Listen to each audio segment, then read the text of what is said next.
শীতের রাতে আজকে আমাদের খাবার মেনু হচ্ছে গরম গরম খিচুড়ি গরুর মাংসের সাথে আর গরুর মাংসের ভুনা। তো রাতের খাবারের বায়না, তো সেজন্য আজকে আমি তৈরি করে নিয়েছি খিচুড়ি আর গরুর মাংসের ভুনা।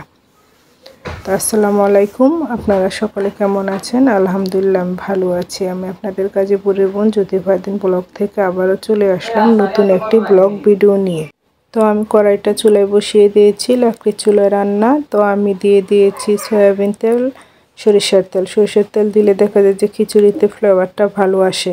তো এরপর আমি দিয়ে দিয়েছি গরম মশলা আর পেঁয়াজগুলো ভেজে লাল লাল কালার হয়ে আসলে আমি এতে দিয়ে দেব আদা রসুন জিরা বাটা, আর দিয়ে দেব হলুদ মরিচ ধনিয়া, এগুলো সব পানির সাথে মিশিয়ে পেস্ট করে তারপরে পেঁয়াজে ঢেলে দেব। এরপর আমি এগুলো ভালো করে নেড়ে চেড়ে কষিয়ে এতে দিয়ে দেব গরুর মাংস। তো যারা আমার ভিডিওটি দেখেন নাই তারা আমার ভিডিওটি দেখবেন, লাইক করবেন, কমেন্ট করবেন, সাবস্ক্রাইব করে দিবেন। আপনাদের ভালোবাসায় আমি আরও সামনে এগিয়ে যেতে চাই। তো যারা যারা কমেন্ট করেছেন, যারা এখনও করেননি, সকলকে জানাই আমার ভালোবাসা ও ধন্যবাদ। আর আমার ভিডিওটি না টেনে সম্পূর্ণ দেখার অনুরোধ রইল। আসলে আমাদের খাবারের অনেক বৈচিত্র্যময় থাকতে হয়।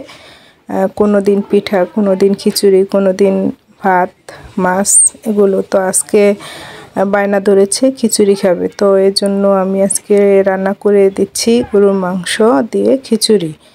তো শীতের দিন খিচুড়িটা আমি বসিয়েছি সন্ধ্যার আগ মুহূর্তে। তো দেখতেই পাচ্ছেন আমি খিচুড়ি রান্নার জন্য নিয়ে নিয়েছি সিদ্ধ চাল আর মসুরির ডাল।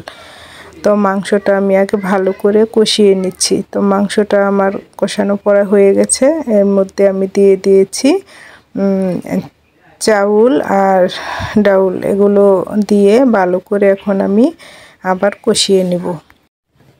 তো এগুলো দিয়ে ভালো করে কষানো হয়ে গেলে আমি এর মধ্যে দিয়ে দিব পানি। গরুর মাংসটা দিয়ে খিচুড়ি রান্না করতেছি, তাই গরুর মাংসটা সিদ্ধ হতে একটু সময় নেয়। তো সব কিছু দিয়ে আমি একটু বেশি সময় ধরে কষিয়ে নিচ্ছি, যাতে করে মাংসটা অনেক নরম আর সফট হয়ে যায় আর খিচুড়ির সাথে সুন্দর করে মিশে যায়। শীতের রাত বসে বসে খিচুড়ি রান্না করতেছি লাকড়ির চুলায়, বাহিরে গুটগুটে অন্ধকার। তো আমার খিচুড়িটা প্রায় কষানো হয়ে গেছে। এখন আমি এতে দিয়ে দিব পরিমাণ মতো পানি দিয়ে ভালো করে কষিয়ে তারপরে আমি নেড়ে চেড়ে নামিয়ে নেব। গরম গরম খিচুড়ি পছন্দ করে না এমন মানুষ খুঁজে পাওয়া কিন্তু খুবই দায়, কারণ আমরা বাঙালি, আমাদের মুখরোচক খাবারের মধ্যে খিচুড়ি একটি অন্যতম খাবার। তো খিচুড়ির সাথে আজকে আমি রান্না করে নেব গরুর মাংসের ভুনা। তো খিচুড়িটা আমার প্রায় রান্না হয়ে গেছে গরুর মাংস দিয়ে। তো দেখতেই পাচ্ছেন বলক উঠে গেছে প্রায় শেষের দিকে। আসলে আমাদের রান্নার বৈচিত্র্যতার কোনো শেষ নেই। তো অনেকভাবে খায়, কিন্তু আজকে আমি রান্না করেছি গরুর মাংস দিয়ে খিচুড়ি। তো খিচুড়িটা সবাই খেতে খুব পছন্দ করে, আমাদেরও অনেক প্রিয়। তো সেজন্য আজকে আমি রাতের খাবারের জন্য তৈরি করে নিয়েছি খিচুড়ি। তো দেখতেই পাচ্ছেন বাইরেটা কেমন অন্ধকার, আমি বসে বসে রান্না করতেছি, কারণ খিচুড়িটা ঠান্ডা হয়ে গেলে খেতে ভালো লাগে না।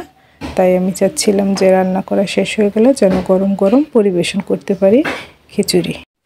আসলে আমি যখন বয়স দেই তখন আমাদের বাড়িতে একটি মিষ্টি বাবু থাকে, ইয়ালিপ, ও সারাক্ষণ চেঁচামেচি করে। তো এদিকে আমার রান্না প্রায় শেষের দিকে হয়ে গেছে। তো দেখতেই পাচ্ছেন আমি প্লেটে পরিবেশন করে নিয়েছি গরুর মাংসের ভুনা আর সাথে গরম গরম ভাপ তোলা খিচুড়ি।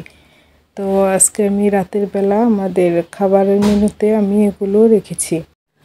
মনের মাধুর্য আর ভালোবাসা দিয়ে রান্না করলে যে কোনো সাধারণ খাবারই হয়ে ওঠে অসাধারণ আর অতুলনীয়। তো আপনারা সবাই দোয়া করবেন, ভালো থাকবেন। আজকে পর্যন্ত, আল্লাহ হাফেজ।